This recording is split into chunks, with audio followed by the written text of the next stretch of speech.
Hi, this is Joan, and I'm back with what I hope are a few more words of wisdom about your spiritual journey. In my last video, we talked about how important it is to avoid comparing yourself to what other people are doing, and also how important it is to recognize and be grateful for the things you already do know how to do. And today I'd like to talk a little bit more about that second item, because you might not realize how tuned in you already are. It reminds me of when I was in college, first day of freshman year, in French class 101. I'd never taken any languages in high school before, and there were all these people in the class who had taken French throughout high school and already knew quite a bit. And so I was pretty uptight.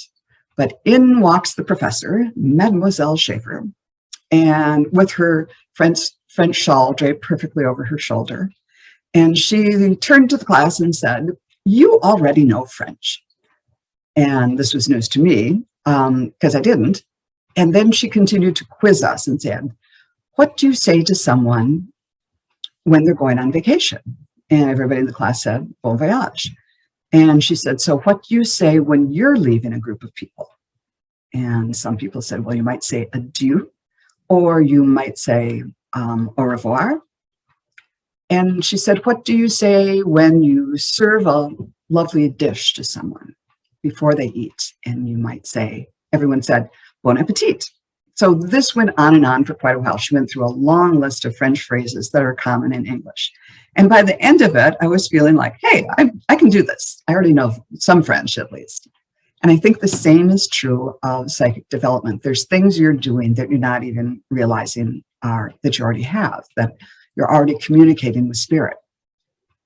And I also think that one of the easiest ways to recognize this is when the communication that comes through you isn't really about you or some issue or drama or question in your life. It's a message for someone else, and it's just coming through you to get to them. And I call that playing three-corner catch with spirit. Spirit will try to get through to the subject of whoever they needed to get a message to in many different ways. But if that person isn't hearing the prompting, seeing the signs, or any of that kind of stuff, they'll say, well, maybe we can send a message through Joan and she'll get it to this person. So be aware that when you do this, I'm sure it works the same way for you. And I especially remember one story when this happened to me. It was the day before Thanksgiving several years ago, and I was all excited. I took the day off work, and I had my grocery list in hand. I was marching out the back door to the grocery store because I was going to pick up everything I needed and spend the whole day cooking.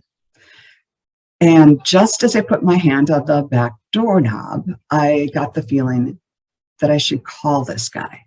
I got the thought to get in contact with this man that I hadn't talked to. I didn't really know him. He was a business contact. And the last time I talked to him was like in the summer, maybe May or June. And I had called him about some service, and he was going to help me with it that his company had provided. And he said, "Oh, Joan, I'm sorry, I'd love to help you, but I just got the news 5 minutes ago that my brother died in a car accident, and I got to go." So I was like, "Sure, I don't have anything, just go take care of your family." And I wished him well, but I hadn't really thought about him since that day. But that day made me remember how hard it is after you've lost someone in your family, and especially on those first big holidays, because there's that gaping hole at the table, and it's hard to get through those first big holidays. So I found his number. I gave him a call and left a message and just told him that I was thinking of him. And I remembered what it's like to lose a sibling and to have that empty place at the table on the first Thanksgiving. And I was keeping him and his family in my prayers and thoughts. Great. Duty done. And I get my list. I'm off to Costco. And a half hour later, I'm there in the baking aisle getting the best chocolate I can for this killer chocolate mousse that I make. And I get a call from him. And he is almost in tears. And he was so grateful that I had called and remembered him. And he said nobody else had made any, had reached out to him at all.